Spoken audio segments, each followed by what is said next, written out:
All right, well, we are going to turn our attention now to a bunch of people here at the AMC head offices here submitted some questions for us to bring up. Woo! I have not, I'm going to warn everybody in advance, I have not, gone over these. I have not looked at these yet, so I have no idea. This could get dangerous. This could be dangerous. So we're going to start with the first question here that comes from Travis Maddox.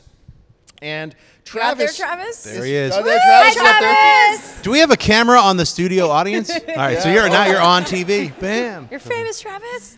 Okay, so here we go. The question from Travis is there was one, Travis, is there a story arc from the Star Wars extended universe? Okay, I like the question already. Is there a storyline from the Star Wars extended universe you could force Disney to keep as canon? Which one would it be? The Admiral Thrawn trilogy. Thrawn, yeah, it's yeah, without Thrawn. a doubt. I mean, the expanded universe in Star Wars. For those of you who don't know what we're talking about, after the Star Wars movies were done, about 5,000 novels from 3,000 different authors came up and blah, blah, blah, and none of it is actually considered canon or official. Now it's being qualified as expanded universe, and then there's real canon, which is the movies. And there's this, for those of you who watch the show regularly, you know what I'm talking about. There is this great Heir to the Empire series that takes place a number of years after Return of the Jedi, where the new leader of the Empire is this blue-skinned, red-eyed dude named Grand Admiral Thrawn, who honestly, besides Vader himself, is my favorite Star Wars villain. And if you were going to keep anything as canon, I would have kept that. But remember, just because it's not canon, Lucasfilm has said that the new creators of the films, J.J. Abrams, all the rest, Kathleen Kennedy, they are free to draw on the expanded universe if they so choose. So if they wanted to use a Grand Admiral Thrawn, they can, and then at that point, Thrawn becomes canon.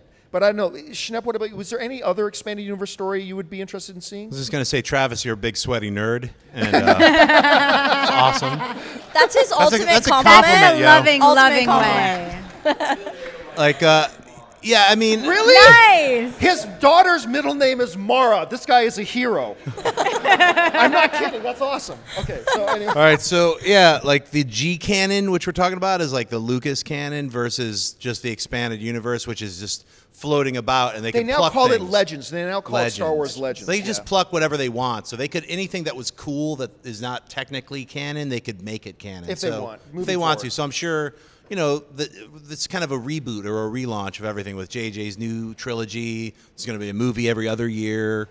Every year? Every year, but every other year besides the trilogy, yeah. So, there's going to be a lot of brand new Star Wars stuff. So I'm sure they'll be plucking a lot of stuff from all of the, what is it, extended or expanded, or what is it? It used to be called expanded. The expandable leg bands of Star Wars is what I would call it. Yeah, so I'm sure you'll be seeing whatever you want in the next 5-10 years. Did you guys have anything you want to add Basically, to that? they were brilliant because they're not being held to the continuity factor, but they're also able to pull characters we love so much. So if they choose, yeah. Yeah, and Adam Driver would be an amazing Thrawn. That's what I thought. The first time they said Thrawn. Adam Driver was from Girls, the first time they said Adam Driver was going to be in it, that's instantly what I thought was a younger Grand Admiral Thrawn. He's got enough kooky to make it work, so I don't know. I think he's going to be a solo kid. Here's the hoping. Chris Lee, anything? I don't know enough about the extended universe outside of the films to make a great comment, but I just can't wait for the next Star Wars film to come out.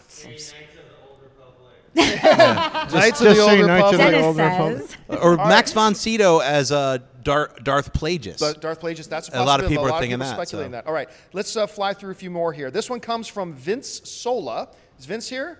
And Vince is right beside me, right? It's been officially announced that Gareth Edwards, director of Godzilla and Monsters, has been tapped to direct the upcoming Star Wars spin-off movie. He said in the official announcement that ever since I saw Star Wars, I knew exactly what I wanted to do with the rest of my life. Join the Rebel Alliance. Any speculation as to what character or storyline he'll be taking on? Do you think his statement drops any clues? I don't think his statement drops any clues, but the wild speculation right now is that it's going to be a Boba Fett movie. And Boba Fett, there's a huge, and it'll be taking place prior to the timeline of the new saga. So you're going to have Episode 7, and then if it is a Boba Fett movie, which I think all signs are pointing to that, it'll probably happen in between, what happens in Revenge of the Sith and Episode 7. So there's going to be something in there, I'm guessing, but that's just speculation. Have you guys heard anything different? Flying out of the Sarlacc pit, bam, Western. That would be awesome. I mean, ever since That would be awesome. ever since they've been talking about spin-off films, we've been hearing the same names: Boba Fett, Yoda. Which Give me a I'm Yoda sorry, film. I love Yoda, but I don't want to see a Yoda spin-off film. Give me a Yoda film. No, Grizzly, no. Sign Grizzly. me up. But And yeah, Han Solo's and Han another one, Solo, a young of Han course, Solo, and yeah. that would be the most exciting to do a lot of stuff with. But on the note of Gareth Edwards, I think he's a fantastic choice for this. Not only does he have the love for the property, it's real, but look at his resume. I mean, Godzilla, the effects of that were incredible. He knows The how to world manage was effects. rich, and all of the hurricane and monsters and everything else he's dabbled with. So I think he's the man to do it, and I'm really excited about this news. Well, as long as everybody's wearing a helmet. Because, like, you know, Godzilla didn't have the greatest human actor moments. So I think that's something to work on. So, All right, this next one comes from Jay Sprinkle. I hope I'm saying. Oh, but he's not here today. Okay. Well, screw Jay. Sprinkle, you failed. Where is he? But I'm going to read his question anyway. In the post-credit, this is, by the way, this is a little bit of a spoiler, but it gives nothing away of the plot Earmuffs. of X-Men. But if you Everybody dies at the end. Spoiler. But you've probably heard this by now. In the post-credit scene of X-Men, of the latest X-Men movie, they featured Apocalypse. They sure Is there did. any new information about that upcoming movie? As far as I know, all we know for sure is that the writer Kinberg, Simon Kinberg, has already confirmed that the new movie Apocalypse is going to focus on the X-Men First Class cast, but there will be a couple of first generation X-Men in there. We have to assume one of them is going to be Hugh Jackman. By the way, have you guys all seen X-Men First Class? Have you ever seen a 46-year-old man look better? I mean, I'm looking at that movie, and like you see, every married man knows the look on their wife's face when they're looking at another man that they would leave you for in an instant. And like I look over at my wife's face, and she's got that look on her face, and I just think to myself, I can't even blame her. I mean, just like, look at this guy. This is ridiculous. So And he's, you know that was his choice to go nude. oh yeah, They had yeah, it written differently. When you and look he like said that, do it. Wolverine doesn't wear boxers or briefs. So This is how Wolverine his rolls. choice. And he knows he ain't going to look like Good that choice, my man. forever. He worked hard. But Patrick Stewart has also dropped hints that he may be reprising his role as Professor Xavier again. How they'll manage that, I'm not really sure. But have you guys heard anything else definitive about Apocalypse? Quicksilver's going to be in definitely Apocalypse, going to be there. which Well, I'm ecstatic about because he was incredible in Days of Future Past. When So, they first Evan did Peters. First Class, Vaughn said the sequels will be the 70s and then the 80s. So they did the 70s. I think Kinberg mentioned that it was going to be the 80s with the younger cast. But in X-Men Days of Future Past, Wolverine doesn't know anything that happened. Let's from not give too much 1970. away. Let's not give too much sorry. away. Anyway, guys, ya. they're probably going to have both versions are going to be in the sequel. So All right, let's move on to the next one. This next question comes to us from Travis Maddox. Is Travis here? Man. What? Boo! You can't have two Is this questions. favoritism. All right, here it goes. There are talks of a Doctor Strange movie being a part of Phase 3 of the Marvel Cinematic Good question. Universe. This is easily my favorite character. Who do you think would be a good choice to cast in this role? For those of you who don't know, Doctor Strange would be a real stretch for Marvel. He's like pure magic. He's the sorcerer supreme of the Earth realm. I laugh all you want. I said this before on the show. I will say it again. I have always pictured a guy I've never picked for any other role before, Patrick Dempsey. I actually think Patrick Dempsey would be a hell of a good Doctor Strange. Now, there was a lot of talk going on that Johnny Depp was being talked to. I think that's a train wreck waiting to happen. Although I think Depp is amazing, but I don't want to see him in those types of roles anymore. I want to see him doing Black Mass. I want to see him play Harry Houdini. I want to see him go back to the more dramatic kind of, Brasco kind of stuff. So for me, I would pick Patrick Dempsey. Have you guys got any other names? Timothy Oliphant. Oh, Oliphant would be good. He'd be amazing. And when they dropped Stephen Strange in Winter Soldier, I think we all freaked out a little bit. Yeah, when they dropped his name. I would throw Cumberbatch in there. Why not? He's like, Throw him in anything. yeah, Chuck Cumberbatch in there. Why not? do no Give him a wrong. mustache. He's all pissy. Has to go train with the old one. That'd be awesome. Do you got anybody in mind? I like the Johnny Depp. He's good crazy. He's Anybody really here? good at Is crazy. anybody here like checked out Doctor Strange, like the Steve Ditko stuff? Anybody? You? All right. Well, like I said, he's a sweaty nerd. I called it. None of you guys know. Doctor Strange is like if you took mushrooms and acid at the same time and then actually jumped into another dimension. That's what you're waiting for. So look it up. And check how out can Doctor you say Strange. Johnny Depp's not perfect for that? Come on. No, but it's that like is Johnny Depp. not overacty cartoony. It's got to be a little like more grounded because you're already in grounded, like kooky. trippy land. All right, we got a serious question here. This is deep. Game face. Ken Van Boven. I don't know if Ken's here. Oh, he's up. Woo! Ken Van Boven. Boven writes, Boven, my mistake.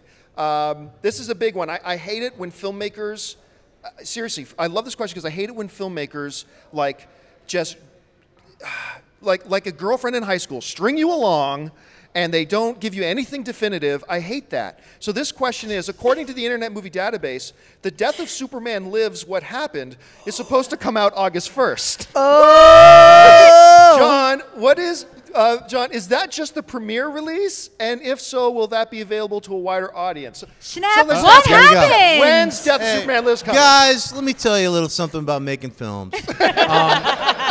When you're making TV or movies and you have a script, you can actually then hire actors and then move along at a good rate. When you're making a documentary, you're beholden to the subjects to give you interviews. So for me, I was like, hey, I'm going to have the film done in a year. I'm going to rock it. And then I just could not get in contact with these like certain people who were like, oh, we're busy making other giant movies and this and that. So it took a really long time to lock down these people. But I got Kevin Smith. Woo! I got Tim Burton. I went to England and filmed the interview 2 months ago. So it's taking a long time. Even just last week, I interviewed Lorenzo de Bonaventura, the producer of Transformers and G.I. Joe, but he used to be president of Worldwide Productions in '97. So it's taking a while to get everyone I want to get, but I'm going to get them. And I was projecting that I'd have the documentary done August 1st, but it's not. And it's going to be done when I'm done with it. So that's kind of how it is. So it's a documentary. When I'm done, you'll see it. So and then it'll be everyone worth will it. know what happened. And then you'll know what happened. Everyone will yeah. know. I already know what happened, but I can't spoil it, yo. All right, I'm gonna take one more question we got here, and then I'm just gonna see if anybody's got a live question you'd like to ask. And you know, for all those, I know a lot of people are afraid to speak in front of other people, but Don't be scared. don't be scared. All right, we're gonna bring this up here. This is also from Ken, and Ken writes and he asked, in the Wednesday, May 28th episode of AMC Movie Talk, John suggested that if consensus sees that Guardians of the Galaxy as a good comic book movie, that 2014 would be the best year of all time for comic book films. Dennis hesitated, pondering. Dennis hesitated, pondering the year The Dark Knight came out, but couldn't recall what else came out that year. Well, it was 2008, the same year that Marvel launched their cinematic universe with Iron Man in May, followed by The Incredible Hulk in June, and finally The Dark Knight in July. With that extra bit of information, Dennis, how would you vote? In addition to how would you consider, in addition, would you consider doing an AMC Versus this fall for the best comic book movie year? Actually, that's a great topic for an AMC Versus. So, Dennis. Get over here. Now that you know that Iron Man and The Incredible Hulk, which, by the way, I'm in, just want to throw that out Shameless there. Humble brag. Humble It's brag. like, who's starting again? It's Edward Norton. Edward Norton, and then yeah. my name is just below that. Yeah, totally. Okay, so now that you know that, if Guardians is good, would you call it the best comic book movie year, or would you say that 2008 would be the best one? 2008. Yeah, I think a lot of people would say that. Really? Dennis voted 2008. Actually, show of hands, just because I'm curious. Considering we've had Captain America 2 and now X-Men, Days of Future Past, if Guardians of the Galaxy is generally agreed upon by all not to be the greatest movie ever, Wait, but you forgot Spider-Man 2. Oh, yeah, it doesn't count. We're not talking about that. How many of you would say, and then understanding 2008 was Iron Man, The Dark Knight, and The Incredible Hulk, but we'll take that one out of it too. How many of you would say 2008 would still be considered the best year for comic book films? And how many of you would say 2014? What? Okay, so I think 2008 has it by a little Yeah. bit. Because it's 2 to 3. Because I don't count The Incredible Hulk on the same level. No Well, thanks. well, yeah. You were amazing in Yeah. it. Amazing. I think out of Iron Man, Dark Knight, Captain America 2, X-Men Days of Future Past, and let's assume Guardians of the Galaxy is just good, I think The Dark Knight is the best no question. film. But if it's spectacular, But then if it's overall, I don't know, Captain America 2 and X-Men were so amazing. good. Amazing. It's a tough question. All Yeah, right, good well, question. Let's take just a couple minutes here before we wrap things up. Does anybody want to ask any live questions? Okay, Yeah. right back there. Sir, start with what's your name? My name's Nick LaBruzzo. Nick. All right. What's your question? I've got another recasting question for you. Okay. So rumor is Hugh Jackman's got 2 more films on as Wolverine. That's the rumor. Right. Wolverine's not done in the X-Men movie universe. Who do you want to see take up that mantle? Okay, so if you couldn't hear him, Nick is So asking, hard. okay, look, he correctly points out Hugh Jackman theoretically has 2 more films to go because we know he's going to do X-Men Apocalypse, and then he is leaning towards doing another Wolverine standalone film. He can't do this forever. Who says? So, who says? But after seeing that, we used to say, hey, just let Hugh Jackman go. He served us well for 15 years. Then we all saw X-Men, and Schnepp's like, sorry, do it. Hugh, you're not allowed to retire. Yeah, he's not going to not be Wolverine. We're going to make him be Wolverine. He can never retire. So don't worry about it. But he can't do it forever, so who could we see? How do you fill the shoes of Hugh Jackman as Wolverine? We've known him in this role for 15 years. Like, How many times have we had the Robert Downey Jr. who's going to be the next Iron Man conversation? Yeah, but When we these haven't people known are him for nearly amazing- as long, No, but he's right? become that. Yeah, Wolverine. It's a really, really hard one to envision someone else in that role. I'd say, like, let's ask that question again in, like, 8 years. Because we don't have to really worry about it. Like, Hugh Jackman already said, he was like, you know, like, this was like a week ago. He's like, I think I could still be, after seeing the X-Men movie in the theaters, I think I could actually I'm, like, be really Wolverine trying for to a few think. more movies on top of the 2 that he already said he was going to do. So, you know, he's going to sweat out at least 5 more. So that's at least 10 more years. He's 55. Then let's worry about it. That's Do you have a name in mind? yeah. Come on. I Okay, know, well, it's hard. let's put it this way.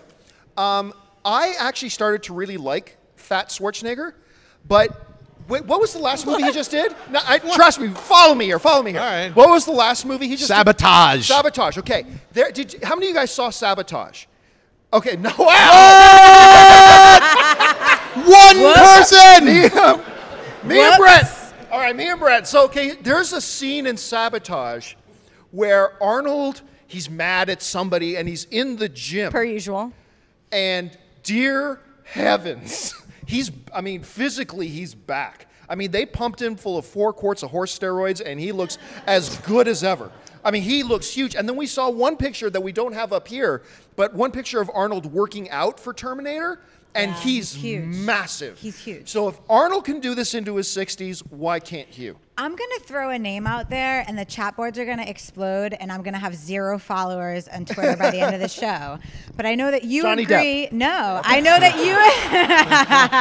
No, he's too pretty. Jack Black. But I know that you and I agree on this person is a good actor, and I don't think that we're going to have to see a new Wolverine for at least 4 or 5 years. And I'm going to say that if his career continues, I could see Zac Efron taking on a role like that someday. no. I completely You can all agree. hate me. No. What? I love you. No, So I no one can completely hate As agree. me. Wolverine after Hugh Yes. Jackman? What? Yes. I think the man he can has the act, but he's no potential. Wolverine. I think No. that he has the potential to get there. In I 5 agree. years. Seriously, if you, No. I've been preaching the gospel of Zac Efron for a couple of years I now. have too, as an actor, not as He did this Wolverine. little film a couple of years ago that I bet almost nobody here saw. It's called Me and Orson Welles. Yeah. And it was one of those movies for me that completely opened my eyes to this Disney kid. Yeah. That, wow, this dude has chops. And then he's done a couple of little, very, I think, underrated comedies lately. He did that one, that Awkward Awkward Moment. Moment, which Awkward I Moment actually, was great. I didn't think it was a great He was movie, great in but I thought Neighbors. he was great Yeah. in it. And I thought he was really strong doing a comedy next to Seth Rogen, one of the most the bigger powerhouses in comedy Yeah. right now. And he completely held his own. His physique is incredible right now. Give him another No. 6-7 years. I scruff him up a bit. Yeah. No. I don't know, maybe. No. He was good in the Paperboy, but he's not Wolverine. He's not I just Wolverine. can't personally No. Give say. him 5 years and then But let's can talk. you see anybody other than Hugh Jackman as Wolverine right Say now? Nick Offerman. Bang. Nick Offerman. You know what? Jason Momoa is Jason another That's not a guy. bad one. That's not a bad Joe one. Jason Momoa. Magnello would be Joe better than Magnello Zac. would be pretty good, but it'd be interesting to see. All right, do we have any more live ones? We'll take like 2 more and then we'll call it a day. Okay, yes, right here. First of all, what's your name? I'm Jill Town. Hey, Okay, Jill. I have a question for John. I saw that you directed one of the shorts in ABC's of Death, Yes. and I was wondering how you got involved with that and what your inspiration was. All All right. right, first of all, the question was asking that we saw that Schnepp was actually one of the directors in the horror film ABCs of Death, and she's wondering how you got involved in that. How I got involved in that was I was looking to do something different, and I was just scrolling around on the internet and I saw that they had announced the ABCs of Death. So I was like, you know what? I'm just going to cold email this guy. So I found the producer. I emailed him. I was like, yo, I've been doing Metalocalypse. I want to make a horror movie. What's up? And so he was like, hey, I love everything you've done. This is seriously. He was like, I love all your stuff that you've made, but we've already got all our directors. Maybe something in the next few years. I'd love to work with you. I was like, that's cool. Cut to 5 months later, one of their directors had dropped out, and I was at the top of the list of whatever list he had. And he was like, yo, dude, there's hardly any money. And I was like, no, I'll do it. Awesome. He's like, no, seriously. Like, there's almost no money to do it. I was like, no, I'm in. I'll do it. No, seriously. There's like, and then he was like, told me how much it was. And I was like, wow. No, I'm in. So I did it. And the inspiration for it was they just had a letter. The only letter available was W. So I'd come up with a couple different, like W is for war. I had a couple of different things for what W could be. And then mine was, I don't want to swear, but it became W is for WTF, which is, you guys know what that is. And which it was just kind of like a freak out mind freak, like gases in the sky make all your inner, most horrible visions come true, and everybody's visions are coming to life. And so that was kind of fun for 5 minutes. So that's what I pitched him. I was like, I'm gonna make something with everything in it. It's like a weird potpourri of like puppets and mutant clowns and screaming Terry Gilliam babies. And, you had to mention clowns, didn't you? Yeah. Right? So And I don't know, how many of you guys have seen some of his other work? Like, have any of you guys watched Metalocalypse, the Cartoon Network show? He directed that for like 4 years. 8 years. 8 years? Yeah. I didn't even know it was not that long. That's from 2005. I mustn't have paid attention. Yeah. And then he worked on this amazing show that I used to love a long time ago called Space Ghost Coast to Coast, which I thought was just awesome. That's right. So a lot of cool stuff. All right, time for one more question, then we're going to call it a day. Okay, right there. Oh, it's Shane. Dun, dun, Hey, dun. Shane. I love Fletch. It's one of my all-time favorite comedies. I know there's been a lot of talk to reboot it with Yeah. somebody. Jason Sudeikis. That's who's been attached right now. Have you guys heard anything about what's going on? Okay, Shane's asking about Fletch and about now for about 4 solid years. The dude from Scrubs, Zach Zach Braff. Braff was attached to it for like 4 or 5 years. It started getting some momentum. I know 2 of the producers that then came on for it, and then in a cloud of dust, it just disappeared. Now, fast forward a few years now, and we're hearing words about Jason Sudeikis, who I think completely underrated comedy performer right now. He's great. Is he a Kansas City boy? Oh, really? right on. Why is he Jason Kansas City boy? Sudeikis! And he's dating Olivia Wilde, Jason Sudeikis. So, I mean, I just love this guy. By the way, I always like to mention this one. He was in this little indie comedy that we did play, and it was called, weird title, it was called A Good Old Fashioned Orgy, that he did with Leslie Bibb. And You bring this one up a lot. I'm telling you, I think Weird. it's got Lake Bell. It's got a bunch of people from The League. I don't know if you watched that TV show, So The League. funny. It's got a bunch of people from that, and he led it, and he was so good as a lead. Then, of course, he did We're the Millers, showing off that Hilarious he in can that totally movie. lead it. Yeah. I think he's great. Other than that, I've heard nothing except I have been told that make no mistake, it's happening. That's all I've really heard. Just make no mistake, it's happening. It's like, okay, but no one's confirmed for me that Sudeikis is going to do it. Have you guys heard anything different? It was about 2 months ago when that came out, and I haven't heard anything since, but Jason's extremely passionate about it, and he's kind of hot right now, so I think it could happen. Would you personally think that's a good fit? Yeah, I think I've read all of the books, and I think Sudeikis is a better fit than Chevy Chase. Wow, Didn't big Kevin words. You know, Didn't I Kevin agree. Smith write a script for it? Wasn't that a while back? I'd read Kevin Smith was originally attached to redo Fletch. He's attached to everything. Mary McDonald was really an inspiration with his writing, and he was attached for a long time and then gave it up because he was writing for Affleck, I think. Okay. Yeah. Okay. I think he'd be a good fit, too. Hey everyone, if you like this video, click that thumbs up button and make sure to subscribe to our AMC Movie News YouTube channel. It's free and helps you stay up to date with all the latest movie news, as well as our daily AMC movie talk show. Also, make sure that you follow us on Facebook and Twitter to stay up to date with all of our special promotions, contests, and prize giveaways.